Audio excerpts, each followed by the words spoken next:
Nako, heto na po mga kaubayan, Vice President Sara Duterte umaksyon na. At eto, Tito Soto hindi tanggap ang pagkatalo. Nako, yan po mga kaubayan ang ating alamin sa video ito.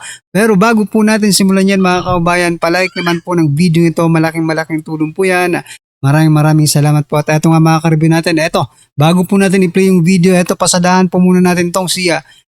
Former Senate President Tito Soto. Sabi po kasi dito ni Soto mga kaubayan, kudita ulit, aba? Tito Soto nagbabalang posible ang agarang leadership change, aba? Sabi niya po dito, well, it has happened before. I have been in leadership change in 8 times. Merong madalas na manipis noong panahon ni Nini Pimentel, 13 lang kami. Naging 11 kami. Naging 13 kami. Tapos naging 11 kami. O ayan mga kababayan parang ang nakikita ko dito kay Soto, talagang dinibdib ni Soto, no? Yung pagpapalit ng liderato ngayon dito dyan po sa Senado mga kababayan. Parang hindi niya matanggap na hindi na po siya mga kaubayan ang Senate President. Okay? Ito po mga kaubayan ang naging komento ng ating mga kaubayan patungkol dyan. Sabi po dito, a lawyer knows better than a comedian. Ayan na. Excited talaga siya maging VP. Ayan na. Nabulilyaso. Opo, nabulilyaso yung plano nilang maging VP sana siya. Nabulilyaso po mga kaubayan. Alright? Sabi po dito ni Michael, okay na yan, pwede na magpalit leader pag okay na, VP Sara. Malit na ulit para madagdagan sila, yun lang. Diba? Baka gumamit ng magic spell, diba? Magic spell na maleta. Maleta po kasi ang magic spell, mga kabayan, dyan po sa Kongreso, diba? Both House and Senate, mga kabayan. Okay? Sabi po dito ni Melody, the Senate need someone who knows the law by the heart. Please understand that you are not qualified sa position as Senate President. Obviously, may plano kayo kaya di mo matanggap na napalitan ka. Correct ka, di ba? Ano kayang plano nila mga kaubayan? Sour grapings remark from man who can't accept the defeat. Better luck next time, sabi po ni Danilo. Ayan mga kaubayan, mind conditioning yan, sabi po ni Patit. Maybe, tama ka Patit, no? Maaaring mind conditioning itong ginagawa ngayon ni Soto. Okay? Sabi pa po dito, ang tawag dyan ay gahaman sa pangyarihan. Correct. Kailan kaya sila mapasama sa magic wish ni Cara David? Wish ko lang. Dasonis, ayan, dapat nga, no, masama na sila sa wish ni Cara David. Although, it's not only Cara David, no, every single Pilipino, yan siguro ang magiging wish para magkaroon ng progreso ang ating bayan. Ayan mga karibin natin, no. Ano po ang inyong opinion dyan mga karibin natin? Just comment down below at eto. Pasadahan din po natin to mga kaubayan. Sa gitna po ng nangyayari sa ating bansa ngayon mga karibin natin, marami po ang nagtatanong, nasaan ang Pangulo? Bakit hindi nagsasalita ang Pangulo? Wala po bang wala po bang sasabihin ang Pangulo sa mga nangyayari sa ating bansa ngayon? Ito po ang naging komento ni Ma'am Rogando Sasot mga kaubayan. Sabi niya po dito, National Bureau of Investigation versus Senate Office of the Sergeant at Arms. As usual, wala na namang malay si Bongbong. Ayan mga kaubayan Uy, napanood nyo ba mga kaubayan yung ni Senator Amy Marcos? Mamaya ipapakita po natin, no? Binugbog pala sinuntok pala yung Sergeant at Arms ng ng Senado mga kaubayan, no? Balik po tayo dito muna sa kay President Bongbong Marcos Jr. As usual, sabi po ni Ma'am Sasa, wala na namang malay si Bongbong. Bakit hindi pa sila nagbibigay po ng official statement mga kababayan para malaman naman po ng taong bayan kung ano po talaga ang stand ng Pangulo? Papabayaan lang ba ng Pangulo na yung hawak niyang ahensya, yung NBI, no? hawak kasi yan ng Pangulo, executive branch po yan mga kababayan no? Ay ginaganito ngayon ang Senado, di ba? Ginaganyan nila. Mamaya papakita po natin kung anong nangyari mga kababayan, no? Pero ito muna ang naging komento ng ating mga kababayan patungkol po dyan. Sabi po dito, taas pa kasi Amats, nasa Kalawakan pa daw siya. Aray ko po. Anong walang malay, siya ang may nagplano lahat. Ha? Sabi po yan ni Raymond, no? Sabi naman po ni Nichon, lang malay si Bongbong kasi hangover pa. Ha ha ha. Nako. Ha? Sabi naman po dito, ni Mang Kevin, walang jurisdiction ICC sa Pilipinas, formal na humiwalay noong Marso, March 17, 2019 unless kung meron tao ng file ng kaso sa kanya sa loob ng November 11 hanggang March 2019. Sa panahon na yan, miyembro pa kasi ang Pilipinas sa ICC pero walang tao nag-file ng kaso sa kanya sa ICC. Sa loob ng mga date na yan na pwede iakyat ngayon kung mayroon man. Ayan. Nagpapalamig daw kaya sarap tulog daw. Aray ko, natutulog pa daw ang Pangulo. Sabi dito ni Rolf. Ayan mga kababayan. Paano niya malalaman? Tulonggis yan. Aray ko po. Tulog si Bongbong, lobat na kasi. Lumilipad pa kasi sa Kalawakan. Ayan. Wala naman pakialam ang Pangulo sa nangyayari sa Pilipinas. So yan po ang nakikita ng ating mga kababayan, no? Dito po sa patungkol po kay President Bongbong Marcos Jr. Kasi kung ako ang presidente, no? Mag-aano ako agad, magre-react ako agad mga kababayan. Ihawak ko ang departamentong yan Sa akin nagre-report ang ano na yan, yung NBI, DOJ, di ba? Under ng DOJ, NBI, DOJ din president, no? Pero ganun pa rin, hawak pa rin po ng presidente kasi executive branch nga yan ng ating gobyerno. Now, what I'm trying to point out mga kababayan, tulad ng sabi po dito ni Ma'am Sas, bakit tahimik po ang Pangulo? Diba? Ay nako. Anyway, ano po ang inyong masasabi dyan mga kababayan? Just comment down below at eto mga karibin natin, pasadahan na po natin yung video, pasok Diyan sa bukana ng Senado. Hindi ba kami pala aalisin? Magkakabarilan ba dito? Kami naka-hostage ba dito? Yan ba ang pakay nila? Anong nangyayari? Bakit nandyan sila? Naka-lockdown kami? Nakakarang lahat ng NBI fully armed diyan sa pasukan ng Senado? Anong gagawin sa mga senador? Dito kami sa clinic ng Senado kasi ang balita, ang NBI nag-take over na ng Senate. Ito na yung sa security At ngayon, pilit silang pumapasok dyan sa Senator's Lounge, sa plenary. At nung hinarang ng security ng Senate, kasi may sariling pulis ang Senate, binugbog at sinaktan ang security ng Senate. Talagang hindi na angkop itong nangyayari. Kawawa naman yung security namin. Ayan. Hindi na kawawa na sa tao. Sinuntok ka talaga?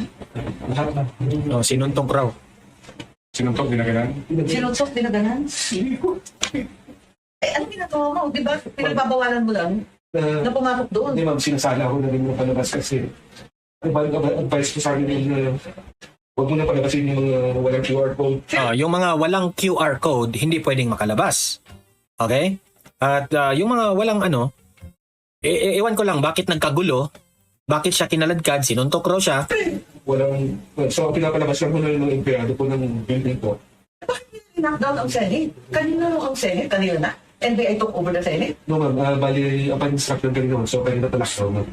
So nung palabas naman, sinasala na yung lalabas po para ma-hold po yung mga kung sino po yung Lakas ng tama, ginawa dito, sinuntok? lahat Ano ba bakit Pati dito, nagbakando ka na ako. Nagbakando ka na ako. Yan, no? Sino ba yan? ano nga po sa dito sa Pinati na ako. Ayan. Ano ba? Sinuntok ka talaga. Pinuhat po ko papasok ng pick-up po. Ha? Pinuhat po nila.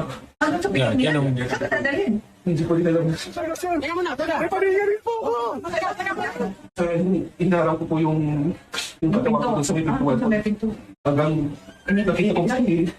Only for lawyers, ma'am. Nakita ko siya ba? Good afternoon, Vice President Yun ang nangyari doon sa Ito naman yung reaksyon ni VP Sara sa nangyari. Sara Duterte. Mabuhay po kayo. How are you today, ma'am? Thank you. Update rin ito sa Hague, kay Tatay Digong. Okay. No problems today. Maraming salamat. At maraming salamat sa regalo na tulips for Mother's Day. And lahat ng mga hindi ko nag-greet nung nakaraang linggo ay binabati ko ngayon ng pagpapasalamat sa lahat ng mga ina sa kanilang sakripisyo at katapangan para sa kanilang pamilya. Belated Happy Mother's Day sa ating mga Thank you, VP. Filipino women. VP Inday, how's former President Rodrigo Roa Duterte, ma'am? Okay lang siya. Nabalitaan ko siya sa mga nangyari sa Pilipinas. Maliban na lang dun sa may kinalaman sa ICC, sa mga ibang pagbalita sa Pilipinas. At majority ng aming pinag-usapan ngayon ay patungkol sa pag-aasawa. Marriage. Okay. Marriage yung napag-usapan namin. Mahaba yung kwentuhan namin sa pag-aasawa. Ma'am, can you share with us a little bit of what's the highlight about marriage na pinag-usapan niyo ni PRRD kung okay lang, ma'am? Yes, ang highlight ay nag-agree kaming dalawa na para magkaroon ng successful na pagsasama ang mag-asawa, kailangan hiwalay ang kanilang kwarto. Kwarto. Pwede din, ma'am. So, yun yung conclusion na na-derive namin sa aming discussion sa pag-aasawa at pagsasama ng mag-asawa. Mas magiging harmonious at peaceful ang pamamahay kung hiwalay ang kwarto ng mag-asawa. VP, meron bang gustong... VP, meron bang gustong ipahiwatig or mensahe si President Rodrigo Roa Duterte, ma'am, sa mga kababayan natin? Well, siguro, base na sa base na sa napag-usapan namin ng pag-aasawa at pagkakaroon ng anak kahit hindi kasal. So siguro ang makuha ko doon na message niya, although hindi niya sinabi na directly para sa mga kababayan, pero ang makuha ko doon ay kapag nagkaroon kayo ng anak, kahit hindi kayo mag-asawa, forever na yung bond ninyo. Lalo na pati kapag nag-asawa kayo tapos meron kayong anak. So, yeah. VP Inday, At saka pala, sorry. Sorry, go ahead. Kailangan paniguraduhin ng mag-asawa na merong kapayapaan sa relasyon nila para sa kanilang mga anak. Yun. VP Inday, Yes. have you heard of the change in the So, ito na yung reaction niya sa Senado. Senate presidency na si Senator Alan Peter Cayetano na po ang Senate President? What do you have any thoughts or lingering opinion about the change of leadership sa Senate, ma'am? Well, wala naman kasi kung ano yung liderato sa loob ng Senado, desisyon yon ng mga senators, mga membro ng ating Philippine Senate. So kung ano yung kalabasan ng kanilang botohan ay desisyon yon ng karamihan ng kanilang mga membro. VP, just to conclude, what's your thought about the ginawa nila kay Senator Bato, ma'am, na they're trying to sort of lock down the Senate right now because they want to capture him and implement or serve him the warrant of arrest coming from the ICC? Tulad ng mali yan, tulad ng ginawa nila kay dating Pangulong Rodrigo Duterte, mali din yun. No? Dahil ang isang warrant of arrest galing sa labas ng Pilipinas, hindi issued by a Philippine court, should be presented in a Philippine court. VP, do you have the message to your loving and kind supporters na VP, we want to let you know na hindi kami titigil At least yung mga answers ni VP Sara ay hindi talaga siya nangingialam sa pangyayari sa Senado, no? Kung ano man ang mga desisyon ng mga senador. sa pagsuporta namin sa inyong pamilya. Lalo na sa iyo, sa predicament mo, ma'am, na kinakaharap. Yes, patuloy din ang pagpapasalamat po araw-araw. Nagpapasalamat ako sa ating mga kababayan dahil hindi sila tumitigil sa kanilang pagsuporta, hindi sila nawawalan ng pagtitiwala sa akin at nandyan pa din yung lalong-lalo na yung pagmamahal kasi nararamdaman ko na hindi lang siya parang basic support pa yung ginagawa ng mga kababayan natin, kundi yung meron ng pagmamahal dahil meron ng kasamang malasakit yung kanilang pagpapakita ng suporta. At sabi ko nga lagi ay hindi lahat ng mga public officials binibigyan ng ganyan ng mga kababayan natin. Kaya ako lagi akong araw-araw yung pagpapasalamat. At araw-araw ako din nagdarasal na maging maayos yung Pilipinas dahil yun yung kapalit sa pagmamahal ng taong bayan. VP Inday, maaasahan mo na sa 2028 ibabalik namin ang tapang at malasakit. Duterte! So, ayan yung update kay VP Sara.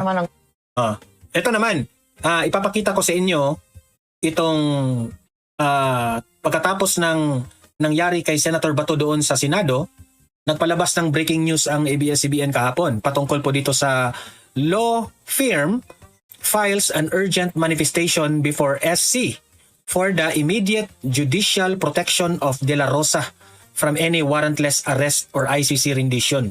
Okay? So ang mga law firms ay nag-file dito sa SC na protektahan si Bato De La Rosa, and that's good. Okay? Sana aksyonan ito ng Supreme Court. Okay? So yun mga kababayan, ano po ang inyong opinion, reaksyon patungkol po sa video ito? Just comment down below mga kababayan, at syempre huwag pong kalimutang i-like ang video ito, malaking tulong po yan. Maraming salamat po.